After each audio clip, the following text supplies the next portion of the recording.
Hello students, कक्षा 11 भूगोल विषय की ऑनलाइन क्लासेज में आपका स्वागत है। पिछले वीडियो में हम शीत ऋतु के बारे में चर्चा कर रहे थे। हमने देखा था कि दिसंबर जनवरी के मध्य इस ऋतु का प्रभाव देखने को मिलता है। उत्तर भारत पूरी तरह से शीत ऋतु की गिरफ्त में आ जाता है। शीत लहरों का प्रभाव दिखाई देता है। ठंडी हवाएं तीव्र गति से पूरे क्षेत्र को ठंडा बना देती हैं। इस ऋतु में तापमान 0 डिग्री सेल्सियस से भी नीचे पहुंच जाता है और सिर्फ बर्फ ही बर्फ का जमाव दिखाई देता है। तो शीत ऋतु 2 प्रकार की भी देखी थी हमने, एक हेमंत और दूसरी शिशिर। शीत ऋतु के बाद आज हम ग्रीष्म ऋतु के बारे में अध्ययन करने जा रहे हैं। जिस तरह अत्यंत तीव्र शीत ऋतु मानव के जीवन को अस्त व्यस्त कर देती है, उसी तरह ग्रीष्म ऋतु भी मानव के जीवन को विशेष रूप से प्रभावित करती है। यह वो समय होता है जब तापमान 48 डिग्री से लेकर 50 डिग्री सेल्सियस तक पहुंच जाता है। धरातल पर उपस्थित जल, नदी नालों के स्रोत सूख जाते हैं, पानी की कमी आ जाती है, कई बार सूखा भी पड़ जाता है। कई समय अत्यधिक तीव्र गर्मी पड़ने से खेतों में खड़ी फसलों में आग लग जाती है, झोंपड़ियां जलकर राख हो जाती हैं। तो ग्रीष्म ऋतु काफ़ी भयानक होती है। उत्तर भारत में ये ग्रीष्म ऋतु तब पड़ती है जब सूर्य कर्क रेखा पर सीधा चमक रहा होता है। आप इस चीज़ को ज़रा समझें। ये 3 रेखाएं हैं। पहली रेखा कर्क रेखा, सेकंड भूमध्य और तीसरी मकर। जब सूर्य कर्क रेखा पर सीधा चमक रहा होता है तो उस समय उत्तर भारत में गर्मी पड़ती है विशेषकर, क्योंकि भारत जो है वो कर्क रेखा जो है वो भारत के मध्य से गुजरती है इस तरह से। तो यहाँ किरणें सीधी पड़ती हैं, ऐसे में तापमान अधिक। लेकिन जब सूर्य मकर रेखा पर सीधा चमक रहा होता है तो उस समय किरणें भारत में तिरछी हो जाती हैं, इसलिए भारत में उस समय गर्मी होती है। वर्तमान समय में दिसंबर जनवरी के अंतर्गत सूर्य मकर रेखा पर चमक रहा है, इसलिए हमारे यहाँ तापमान में कमी है। लेकिन 14 जनवरी के बाद जब मकर संक्रांति होगी, उसके उत्तरायण होगा, यानी सूर्य उत्तर की तरफ आगे बढ़ेगा, तो धीरे धीरे गर्मी का प्रभाव देखने को मिलेगा। और जब सूर्य कर्क रेखा पर सीधा चमकेगा तो उस समय भारत में गर्मी का मौसम होगा। तो इस तरह से ग्रीष्म ऋतु के एक दृश्य को भी पीछे देख सकते हैं कि किस तरह से सूर्य अपने पूरे वेग में चमक रहा है। तापमान की अधिकता दृश्य के माध्यम से ही महसूस हो पा रही है। आप जरा इस दृश्य को देखें, कितनी तीव्र गति से सूर्य चमक रहा है, और देखकर ही एहसास लगा सकते हैं कि गर्मियों का कितना बड़ा मौसम सामने उपस्थित है। आइए करते हैं वर्णन इसका। ग्रीष्म ऋतु वर्ष की 6 ऋतुओं में से एक ऋतु है जिसमें वातावरण का तापमान प्राय उच्च रहता है। वर्ष की अन्य प्रमुख ऋतुओं में शीत, वर्षा, बसंत, हेमंत और शिशिर ऋतु हैं। भारत में ये ऋतु अप्रैल से लेकर जुलाई के मध्य रहती है। कौन सी ऋतु? ग्रीष्म ऋतु। हालांकि विशेष प्रभाव इसका मई और जून में देखने को मिलता है। ज्येष्ठ और आषाढ़ के महीने ग्रीष्म ऋतु होती है। ज्येष्ठ आषाढ़, ज्येष्ठ मतलब मई और आषाढ़ मतलब जून। इन मासों में सूर्य की किरणें इतनी तेजी होती हैं कि प्रातः काल में भी उन्हें सहन करना सरल नहीं होता। सूर्य के पृथ्वी के निकट आ जाने से ये ऋतु उत्पन्न होती है। इस ऋतु में प्राय भारत के सभी स्थानों का तापमान बढ़ जाता है। गुजरात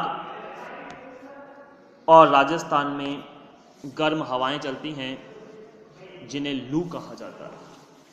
राजस्थान और गुजरात के इलाकों में गर्म हवाओं का चलना ये लू को उत्पन्न करता है।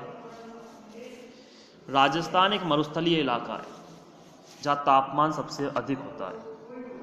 यहाँ का तापमान ग्रीष्म ऋतु में 50 डिग्री सेल्सियस तक हो जाता है। हालांकि इस ऋतु में वर्षा भी होती है, ऐसा नहीं है, क्योंकि जहाँ तापमान अधिक होगा तो वर्षा का होना स्वाभाविक है।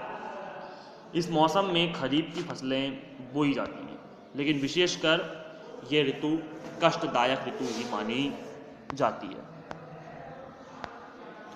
भारत में सामान्यतः 15 मार्च से 15 जून तक ग्रीष्म ऋतु मानी जाती है। हालांकि ये समय ऊपर नीचे होता रहता है, लेकिन एक ये औसतन दिया गया है। इस समय तक सूर्य भूमध्य रेखा से कर्क रेखा की ओर बढ़ता है। जैसे मैंने बताया था आपको, भूमध्य रेखा से कर्क रेखा की ओर बढ़ता है, जिससे संपूर्ण देश में तापमान में वृद्धि होने लगती है। पहली चीज ध्यान रखें, सूर्य कहीं गति नहीं करता। सूर्य अपनी जगह पर स्थिर है। गति करती है पृथ्वी, लेकिन पृथ्वी की घूर्णन और परिक्रमण गति के कारण हमें यह आभास होता है कि सूर्य गति कर रहा है।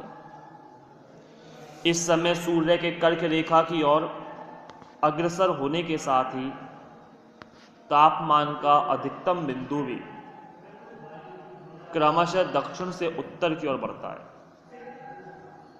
और मई के अंत में देश के उत्तरी पश्चिमी भाग में यह 48 डिग्री सेंटीग्रेड तक पहुंच जाता है।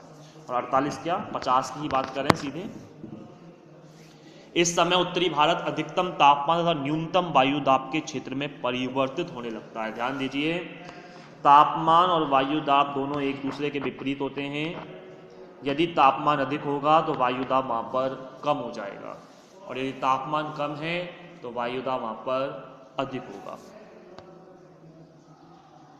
उत्तर पश्चिमी भारत में स्थित थार के मरुस्थल पर मिलने वाला न्यूनतम वायुदाब क्षेत्र बढ़कर संपूर्ण छोटा नागपुर पठार को भी आवृत कर देता है, मतलब ढक लेता है, जिसके कारण स्थानीय एवं सागरीय हवाओं का परिसंचरण इस ओर प्रारंभ हो जाता है। अर्थात स्थल भाग पर तापमान अधिक होता है तो वायुदाब कम हो जाता है, जिससे हवाएं जल से स्थल की ओर संचालित होने लगती हैं।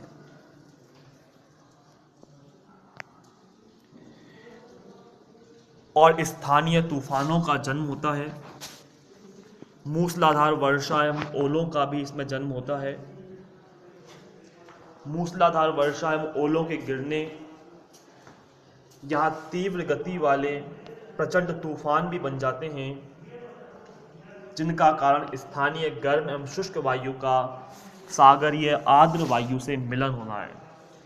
चक्रवात या तूफान का निर्माण तब होता है जब गर्म हवाएं ठंडी हवाओं से मिल जाती हैं, तो हवाएं चक्राकार रूप में घूमना प्रारंभ कर देती हैं, जिससे तूफानों का जन्म होता है।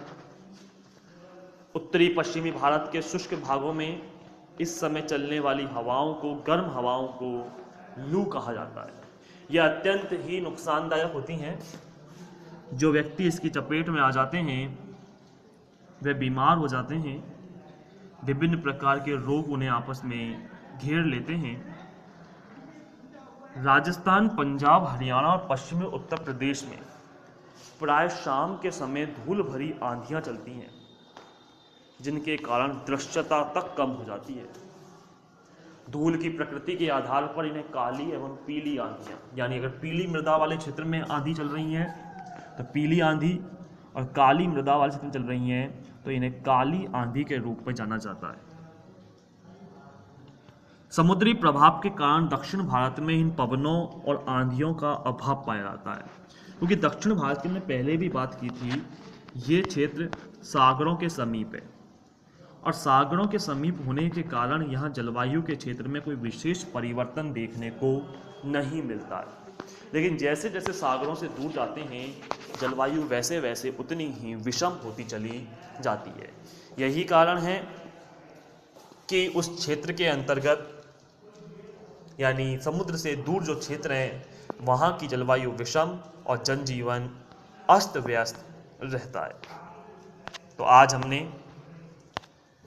ग्रीष्म ऋतु के बारे में सामान्य जानकारी प्राप्त की।